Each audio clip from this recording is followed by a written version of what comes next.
Hi folks. I know I sound kind of weird. I've got a cold, but we'll get you there. I'm going to go over how to bring your images into Photoshop and what you need to do in order to do your gridded drawing.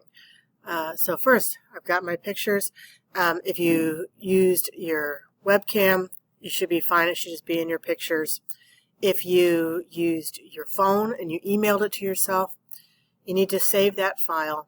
And then once you've saved it onto either your network folder or your desktop, either one, you should be able to access it fine. If you had it in Google Drive, you need to download it. But then once you've got it on your computer, so for example, I'm going to use this file right here. I'm going to right click and I'm going to go down to Open With and select Adobe Photoshop. And then I'm going to let that open. So again, it was just on the photograph, right click, Open With Photoshop. And then it should come up right there. And then I want to crop first. So in order to crop, it's not like in Windows. You have to actually make the box first. So I'm going to come in just a little bit more. And so I want the part of that's got me in it, I want that to be bigger. I don't want very much negative space. And then I go under Image and I select Crop. Right? Once I've done that, I also need to change my image size. And so where it says 6.5 there, I'm just going to type in 8. It's linked, so the height automatically adjusts. Okay. You may need to go back to canvas size, and it needs to be, so the current is 8 by almost 11. That's okay. If it's 8 by 14, you need to change the height of it, and then some of your picture will be cut off. So it shouldn't be any bigger than 8 by 11 and a half. All right, so I've got my image there, and stop that.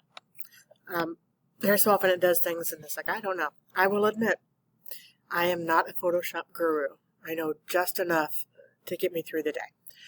Alright, so once I've gotten this, then I need to go into Image, again, and Adjustments, and I want to go into select Black and White. And okay.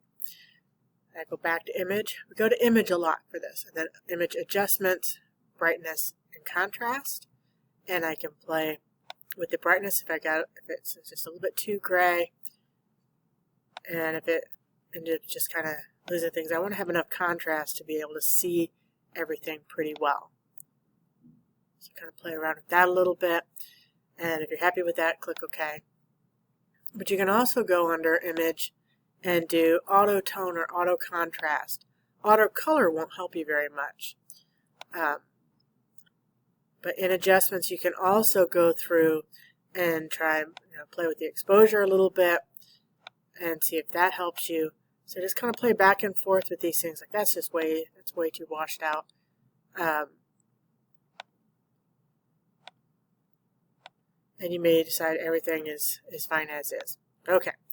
And then once you're happy with your levels, whatever you've done, I probably washed this out a little bit, but that's okay. For what I'm doing for right now, that's okay. I probably need to bring back in a few more contrasts, or a little bit more contrast, a few more darks. Well, let's say that this is good. Then you want to go ahead and go and save.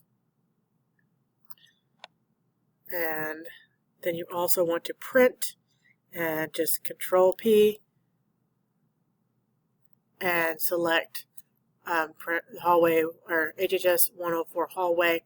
And I want you to have 2 copies, and if it went a little bit outside of the range, that's okay.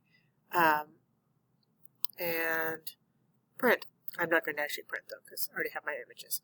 Okay, and then I'm done with that, and that's all you need this picture for right now. But again, save it, and then print 2 copies.